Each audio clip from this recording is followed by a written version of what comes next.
Hi everyone, we are Isetta Engine and we are demystifying the game engine development process. Here's our team and our faculty advisors, Mac and Ruth. Our mission is to demystify the game engine development process by making an engine by ourselves and documenting our thoughts, decisions, successes, and failures, and also conduct interviews with the industry professionals to gather advice and wisdom. And here's why we should be doing this according to the professionals. It's really hard. It's hard to find people that know this stuff really well. It's not a welcoming field. I know plenty of people who've hired people who they really don't think are even that good at engine programming, but who were definitely the best they could get. It's difficult to learn, especially as a team. Yeah, it's a lost art, man. So in our perspective, understanding how game engine works is a very important topic.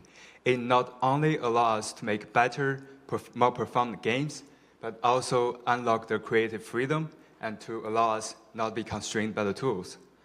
However, when we first started trying to learn how to make game engines, we found it to be extremely hard. Even though there are people out there making game engines, they really focus on the results, but not on the process. So that results in a severe lack of followable resources, especially for beginners. So our project is trying to fix this situation and revitalize this lost art. And our target audience will be game programmers, mostly individuals, but not teams, and they have experience making games using C++ and have a wish to learn engine programming. Some of ETC programmers may fall into this category. And now let's take an overview of our approach. First, of course, we're making a game engine. And to make sure we're not making an engine for nothing and to prove it works, we're also making small test demo games. And we're going to write what we learned from doing this too in our weekly blogs. And all of these come together and allow us to ask insightful questions during the interviews. We are also applying what we learned from the interviews back to our engine and blogs. At the end of a semester, we are also compiling and publishing our interviews through the ETC prize as a booklet. Before the start of the semester, we were already talking to industry professionals to gather advice on how we can better start this project. And one of the biggest advice we got is to make a sample game and try to replicate that with our engine. So over the summer, we developed a game using Unreal. And it's a simple twin-stick shooter game because our engine is focused at a twin-stick shooter genre. Here's a sample clip of it now.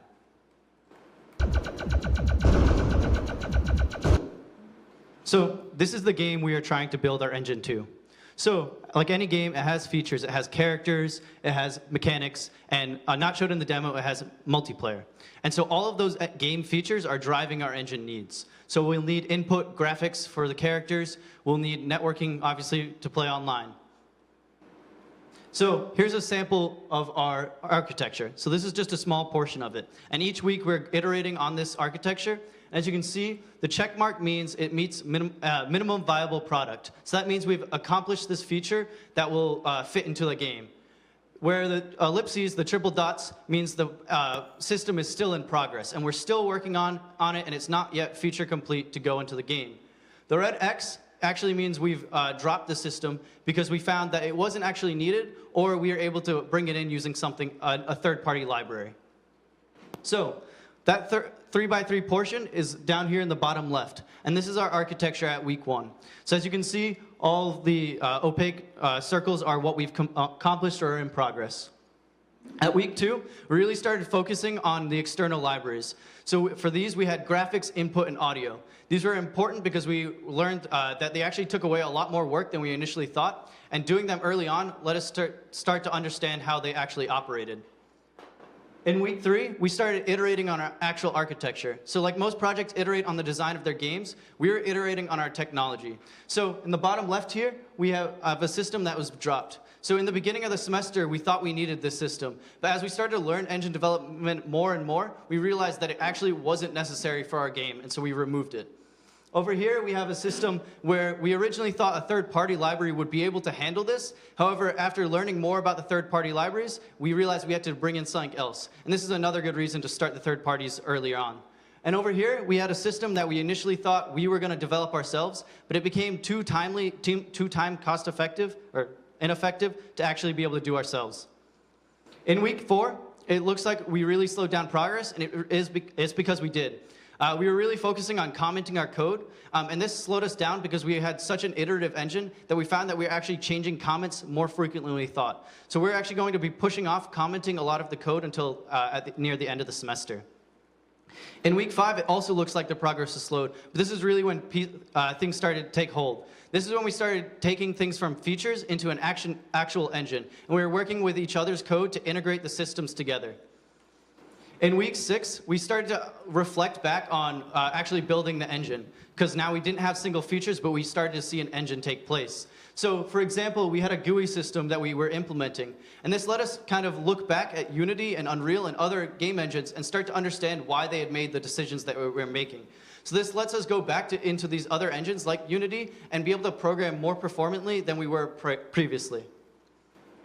And this is week 7. This is where we are now. We're about 54% of the way complete with features. We have 21% we're currently working on, and the other percentage is stuff we haven't yet started or we've dropped. What this means is we can actually start making different games and tech demos with our engine. So although that technical diagram of our project gives good overview of the technical progress, it fails to show the specifics. So since quarters, we've been putting greater emphasis on capturing everything in the progress or in the project visually, including the failures in all of our process, so that we could better communicate the process of our game engine development. And what better way to do that than to create technical demos and start making games? And so we've also put a greater emphasis on making those feature demos so that we can not only just show the progress of our game, but also show where the engine is, or of the game engine, but show where the game engine is breaking. And it happens to be in a lot of places. Lastly, since quarters, we've revamped our webpage. It originally hid a lot of the information and was not user-friendly for people coming in and trying to find the right information. And so we've broken the landing page into three sections, one of which is appropriate for people trying to find the content they want, whether it's blogs or interviews or the tech. And we've also added a timeline, so that gives a good overview of the entire project, including our blogs, including our milestones and technical development.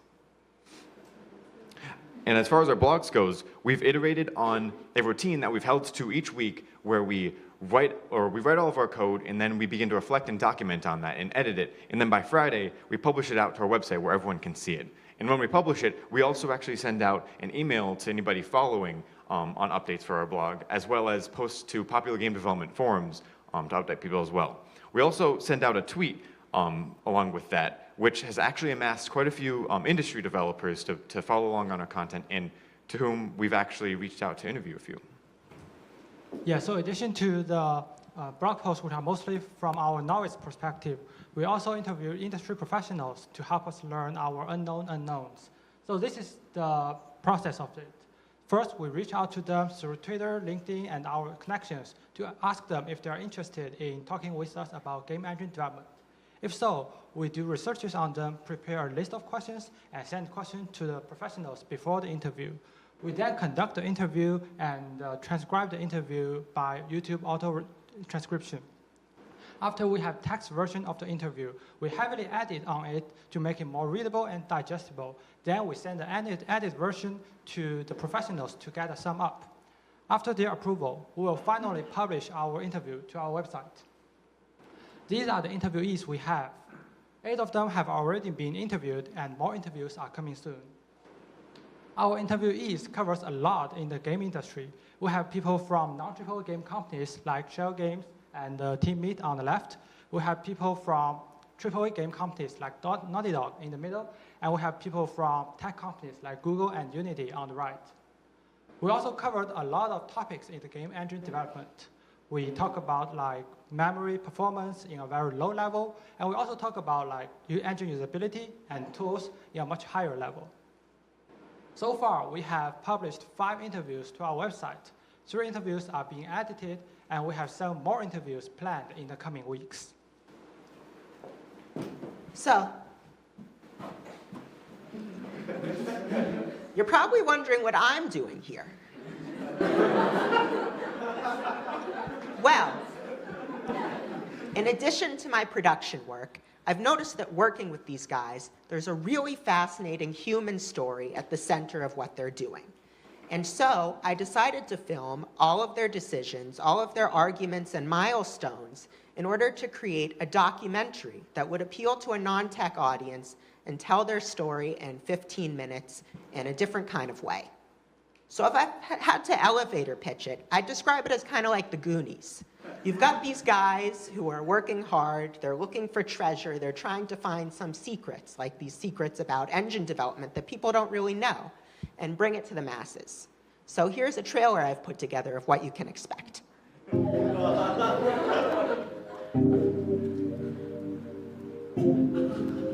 So I started looking around, and every time I'd search a question, I'm like, oh, how would you do this, or how do you learn about game engines? A lot of the time it was just this kind of generic answer of go read a book or just do it. And so I decided to just do it in the end.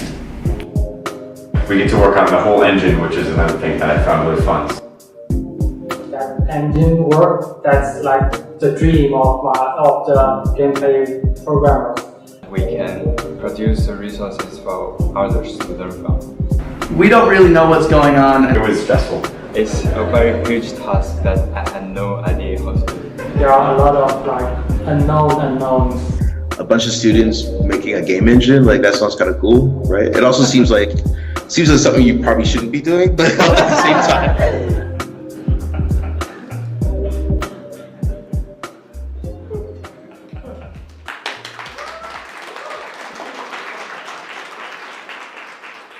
Thank you.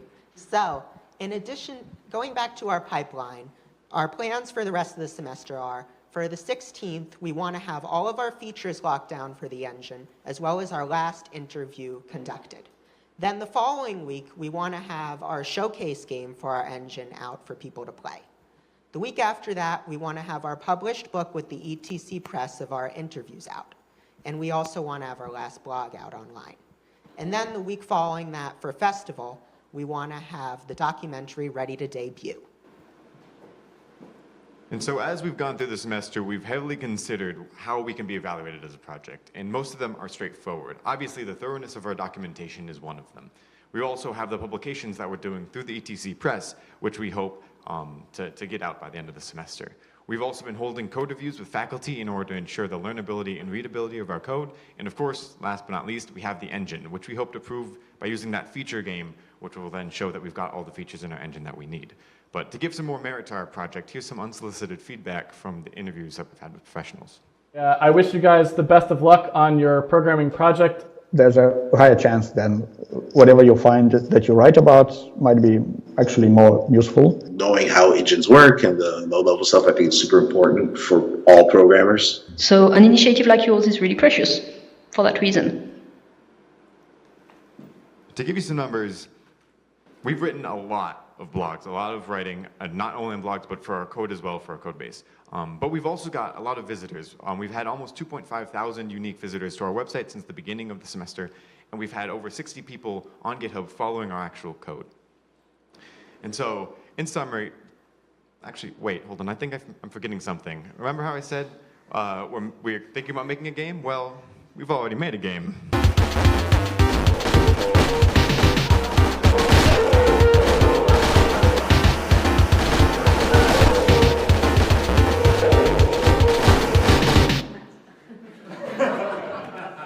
We have a lot of people we'd like to thank for this project, without whom it would not be nearly as successful as it is. In summary, we are the Isetta Engine team. We are demystifying the game engine development process. We are now open for questions.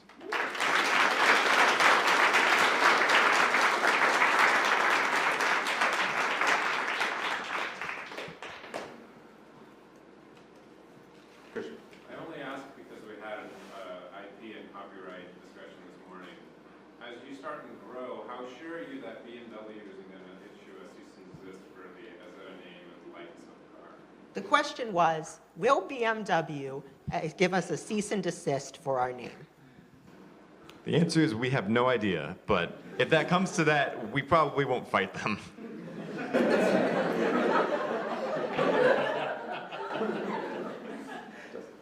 What's the most surprising thing you've found as you worked on this? The question is, what's the most surprising thing we found as we worked on this? So I think the most surprising thing is not necessarily how hard the small tasks are, but how many different ways there are to do things. So the amount of options that you have to take and how that kind of affects everything. So we found a lot of times we have really small arguments of we want to do it, like a few of us want to do it this way, and a few want to do it the other way. And there's almost no immediate effect on the project if we do one or the other. It's just kind of personal preference. Is your engine cross-platform? The question is our engine cross-platform? Absolutely not. To expand on that a little bit, to be cross-platform means more than targeting one platform. We're currently only targeting Windows. The reason why we're not cross-platform is because that's one of the biggest gripes that even we've confirmed that with our interviewees on setting up something like a game engine. That can be really annoying to target each of the individual platforms and their APIs. And so to cut out something that's not quite part of the high-level engine process, we aren't doing that. We are kind of considering what it would be like to develop that. So a lot of our interviewees have actually talked about cross-platformness.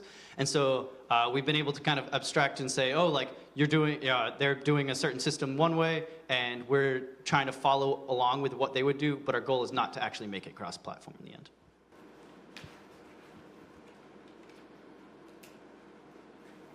I'm just going to ask, was multi-core ever a consideration? The question is, was multi-core ever a consideration? It was at the beginning, but it was a bad idea. And so we might have it for one or two of the pieces in the engine, but not throughout the entire thing. And we've actually talked to quite a few of the visitors to the ETC about they've asked us oh, is it going to be multi-threaded? Because I guess that's a hot topic now. And we just used to tell them, no, we can't do that. And they all said that's a good idea. Time for one more. What are you guys worried about for the rest of the semester? The question is, what are we worried about for the rest of the semester? So we have actually a lot of work coming up in the next few weeks. So even though it looks like we have most of that game complete, actually a lot of it was ED going into the engine, programming things in the engine rather than the game itself. So we have a lot to kind of extrapolate from that into the engine, and then into the game itself, as well as we'll be going out to LA to interview more professionals. And so we have a lot of time crunch within the next few weeks. All right, thanks.